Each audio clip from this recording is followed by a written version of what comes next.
Olá, lindezas de Deus! Está começando mais um Fala Deus. Hoje nós vamos ver o que é depressão, quais as características, quais as possíveis soluções que Deus nos aponta na Bíblia e vamos também ver um exemplo de alguém que venceu a depressão. Bem, o primeiro exemplo que nós vamos ver, e grande exemplo, é a vida de Elias, registrada em 1 Reis, capítulo 19, 1 a 4. Lá diz o seguinte: Ora, Acabe fez saber a Jezabel tudo quanto Elias havia feito, e como matara à espada todos os profetas.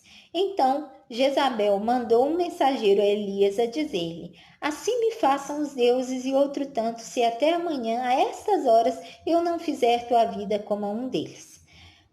Quando ele viu isto, levantou-se e, para escapar com vida, se foi. E chegando a Berseba, que pertence a Judá, deixou ali seu moço.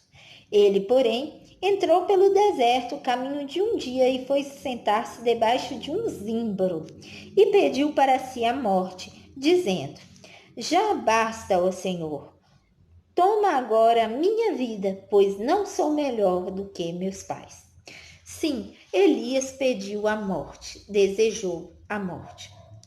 E aí você pode me perguntar o seguinte: tá, o que seria então a depressão?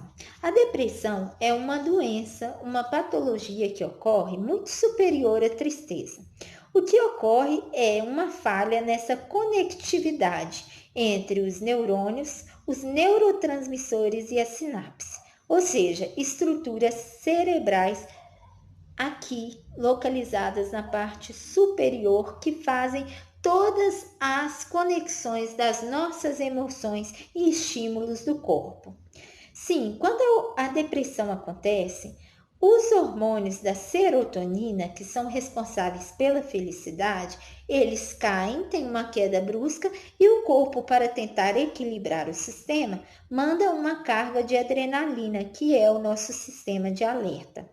Sim, por isso várias pessoas que têm depressão muitas vezes choram muito ou então ficam bravas ou nervosas.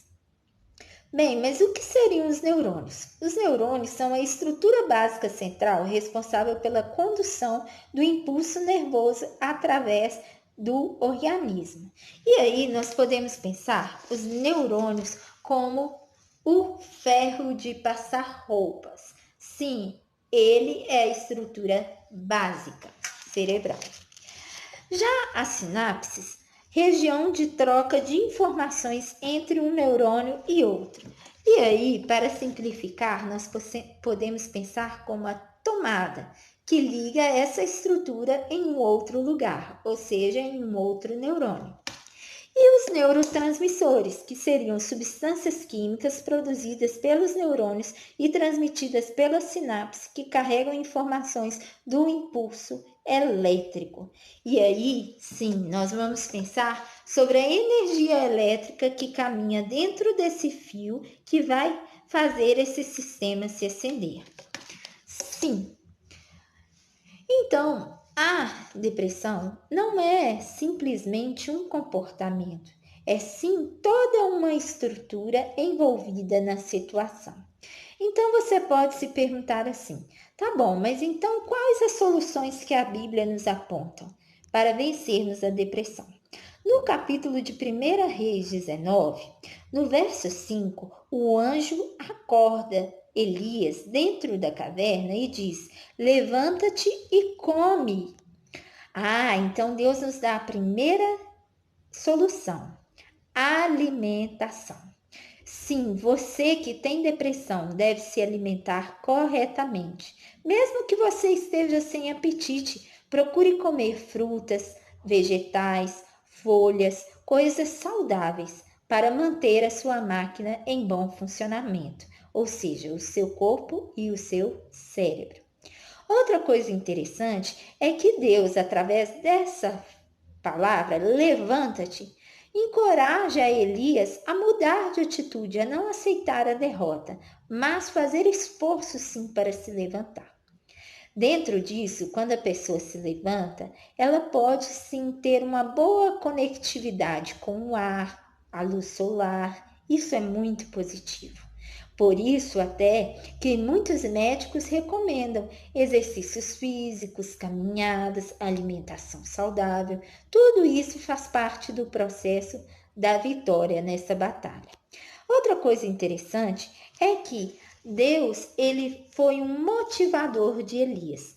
Sim, dizendo para ele que a jornada dele seria longa, cerca de 40 dias. E aí, quando você está com depressão, você precisa sim tentar se vincular com pessoas positivas, pessoas que te encorajem. E também lá na Bíblia diz o seguinte, que Deus chegou em determinado momento para Elias e perguntou a ele: Elias, o que você faz dentro dessa caverna? Sim, muitas vezes na vida, quando nós estamos para baixo, nós precisamos sim de pessoas para nos questionar se realmente é aquele o nosso final. Sim, além disso, Deus se manifestou a Elias não de uma maneira punitiva ou acusativa ou depreciativa sobre aquela situação, mas Deus se manifestou a Elias através da brisa mansa e suave. Isso também nos indica uma sugestão que Deus nos dá. Quando você se sentir mal, não fique perto de pessoas negativas que o acusem e só o coloquem para baixo, mas procure pessoas que possam te abraçar e ser um conforto e uma força para você de uma maneira suave. Uma outra coisa que nós podemos aprender nesse verso é o seguinte, que Elias, nesse determinado momento, ele tem a oportunidade de fazer um grande amigo. Sim, Deus envia a Elias um grande amigo chamado Eliseu, que prosseguiria e o ajudaria em sua grande jornada e projeto de vitória. Sim, quando você está se sentindo mal, será positivo sempre você se aproximar de pessoas confiáveis que te levem para cima, pessoas do bem. E esse foi um dos caminhos de Elias. Daí você pode me perguntar assim, mas 40 dias numa caverna no deserto, semelhante a Jesus? Sim, olha que interessante. Enquanto Elias foi orientado a comer, Jesus foi para o deserto jejuar e orar. Tá vendo como toda a Bíblia ela se conecta? Sim, Jesus venceu momentos tristes que inclusive ele disse: Pai, se assim for possível, afasta de mim esse cálice. Sim, lá nas tentações do deserto, em Mateus 4, Jesus, ele venceu aquela grande batalha através do jejum e oração. Ah, e você então pode se perguntar assim, mas então qual foi o fim de Elias? No verso 18 nos diz que Elias, assim como 7.000 que não se curvaram a Baal, eles sobreviveram. E o mais ilustre dessa história toda é que Elias, ele é arrebatado vivo para o céu. É muito bonito isso. Entender que a nossa história está escrita pelo dedo de Deus.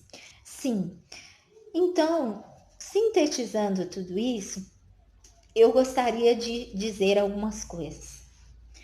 Jesus, ele não tinha casa, Jesus, ele não tinha beleza e ele foi perseguido e muitas vezes odiado pelos seus. Você pode estar com depressão por diversos motivos. Às vezes você se sente culpado por algo que aconteceu, mas não se sinta, porque Jesus disse: se nem eles te condenam, nem tampouco eu. Vais e não peques mais. Jesus disse que ele foi e vai preparar, sim, um lugar para cada um de nós. Essa terra é passageira, você não precisa se comparar com ninguém, porque a sua história está escrita por Deus. E o que diz isso tudo? O que resume isso tudo é a música do pastor Lucas, chama Pintor do Mundo. Vamos ouvir então, é assim, ó. Quem pintou o mundo, quem escolheu a cor, fez o sol amarelo, pôs o verde na floresta e o vermelho em uma flor. Quem pintou o mundo, Quem escolheu os tons, fez a noite escura, desenhou a clara lua, misturando o que era bom. O maior pintor do mundo está pintando a minha história. E ela não tinha cor, a cruz foi o pincel do autor. O maior pintor do mundo está pintando a minha história. Ele assinou a obra que sou eu, e na assinatura está escrito Deus. Sim, o Senhor é o meu pastor e nada me faltará. Pois ainda que aquele que crê em mim, ainda que morto, viverá. Que o Senhor te abençoe e te guarde, que o Senhor faça resplandecer o teu rosto sobre ti e tenha misericórdia de ti. Que o Senhor sobre ti levante o teu rosto e te dê a paz. Te espero até um próximo Fala Deus. Tchau, tchau!